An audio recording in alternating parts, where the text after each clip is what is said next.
Здравейте, приятели! Аз съм Емко и добре дошли в моя YouTube канал. От слънчевият остров Гран Канария тази седмица се пренасяме към моят любим естонски град Тарту. През 2023 година от тук снимах едно видео, но този град наистина може да покаже толкова много неща и реших да заснема и втора част. В това видео ще обиколя малко по-нестандартни места, които съм избрал и си мисля, че ще ви бъдат доста интересни. Тарту е старата столица на културата за 2024 година. Предполагам, много хора тогава са я посетили, но ако не сте, задължителна спирка трябва да бъде занапред в вашия списък с пътувания. Но преди да започнем това видео, абонирайте се за канала Мис Камбанката, за да не пропуснете нито едно, както по този начин много ме подкрепяте за разрастването на този канал. Последвайте ме в социалните мрежи Facebook, Instagram и TikTok. Тарту е градът, който носи душата на Естония. Тук няма шумния ритъм на столицата Талин, но има нещо много по-ценно – атмосфера на интелект, история и младост. Това е най-стария град в страната, а също и нейната академична столица, благодарение на престижния Тартурски университет, основан през 1632 година. Навсякъде ще видите студенти, което прави града жив, енергичен и модерен, въпреки вековната му история. Не може да дойдете в Тарту и да не се разходите до хълма Тоемяги. Това е мястото, където градът буквално диша история, руините на старата катедрала от 13 век, гледките към река Емаяги и малките скрити алеи правят това място перфектно за отдих. Ето, че се намирам и вече в Тартунската катедрала. За съжаление, тя е нефункционираща в днешно време, ами буквално само руини, но това е било най-голямата катедрала в миналото в Естония, може евентуално да е била и при Балтика. Наистина това е една задължителна спирка да го посетите, да се насладите наистина на това величественото изкуство, което хората са сътворили преди няколко века. Тартуският катедрален храм е една от най-значимите исторически забележителности на града. Разположен на хълма Томемяги, той е бил най-голямата църква в страната през средновековието. Катедралата е построена през 13-14 век в готически стил и е била посветена на светите апостоли Петър и Павел. По време на Ливонската война сградата е тежко разрушена и никога не е възстановена напълно като действаща църква. Днес от нея са останали внушителни руини, които придават на мястото романтична и мистична атмосфера. В една от запазените части на катедралата в момента се помещава библиотеката на Тартурския университет, а самите руини са популярно място за разходки и събития. Катедралата е част от културното наследство на Естония и символ на историческото значение на Тарту като образователен и духовен център. Макар днес Тарту да е един от най-модерните и иновативни градове в Европа, неговата история е дълга и изпълнена с както периоди на разцвет, така и с моменти на тежки изпитания. През 16 век, по време на Ливонската война, градът преживява тежки години.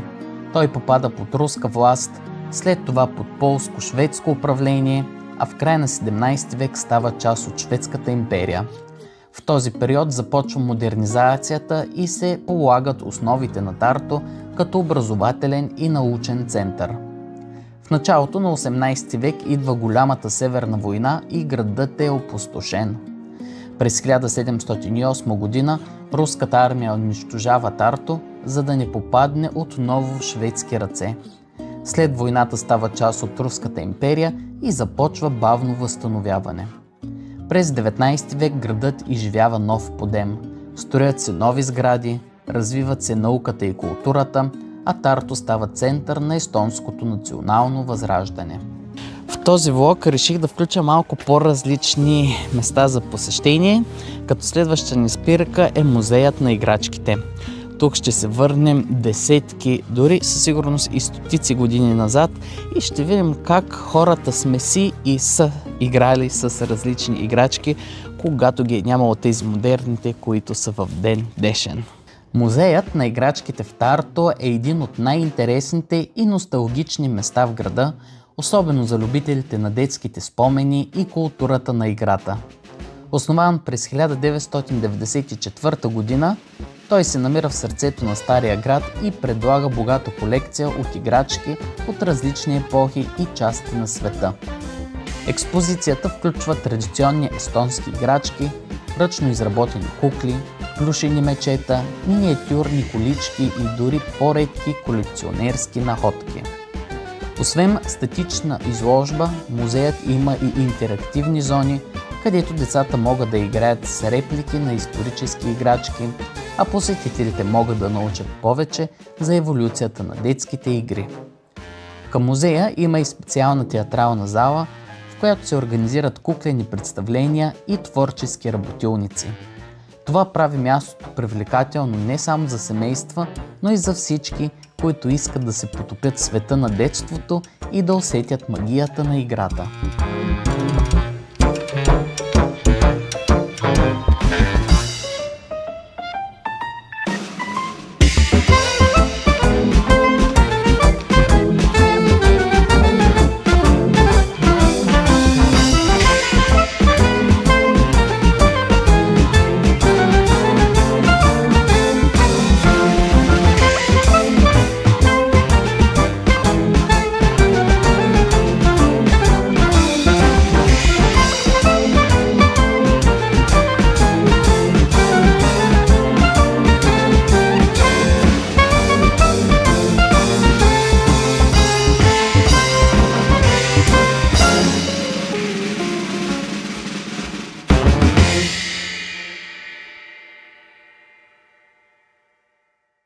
Освен университетски град, Тарто е домът на най-голямата пивоварна в страната, както и една от най-старите при Балтика.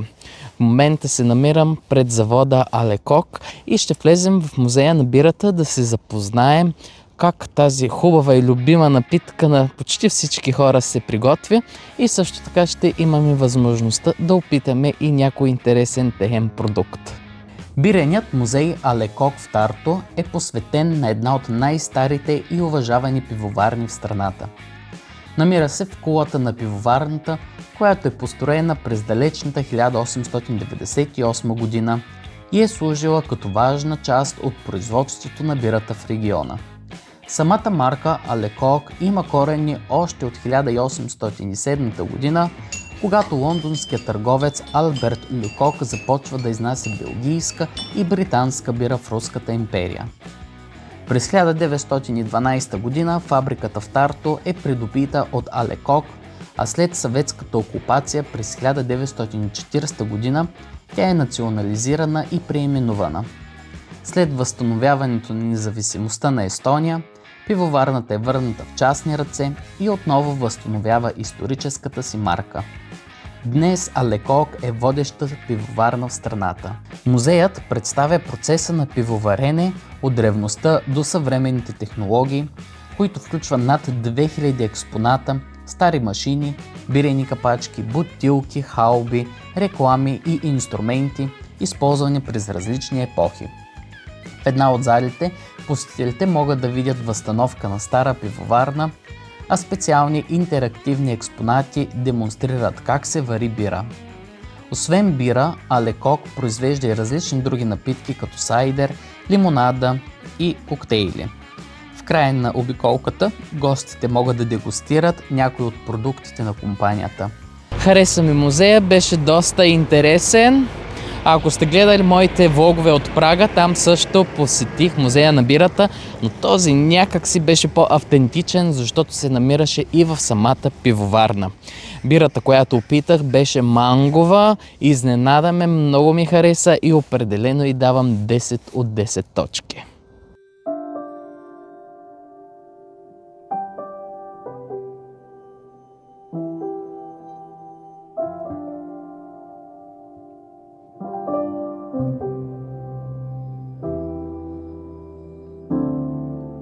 broken bones, broken heart. Where can I be mended? A little lonely, much afraid. Where am I befriended?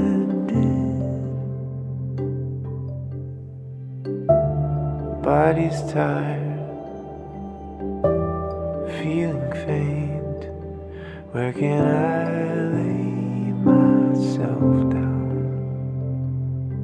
Последната спирка за днес, това е Университетската ботаническа градина, която е една от най-старите в Европа. Аз съм бил тук преди около 5 години и наистина много ми хареса и този път реших да ви взема с мен да ви покажа красотите на тази ботаническа градина. Ботаническата градина на Тартуския университет е едно от тези места, които те карат да забавиш темпото и просто да се насладиш на природата. Представете си над 10 000 вида растения от всички краища на света, събрани в едно спокойно зелено кътче в сърцето на града. Още от 1803 година тук се изучават, отглеждат и представят редки и екзотични видове, което прави градината една от най-старите в Европа, функционираща без прекъсване. Ако посещавате ботаническата градина през зимата, тогава магията се крие не в снежните алеи, а в топлината и екзотиката на оранжериите. Представете си, навън е студено, дърветата са оголени, а вътре ви посрещат друга реалност. Влажният въздух носи аромата на тропическа гора, огромни палми се извисяват над вас, а около тях кактуси и сукулентни съжителстват с цъфтящи орхидеи. Оранжериите тук приютяват над 60 вида палми, сред които истинската гордост – една почти 100 годишна канарска финкова палма.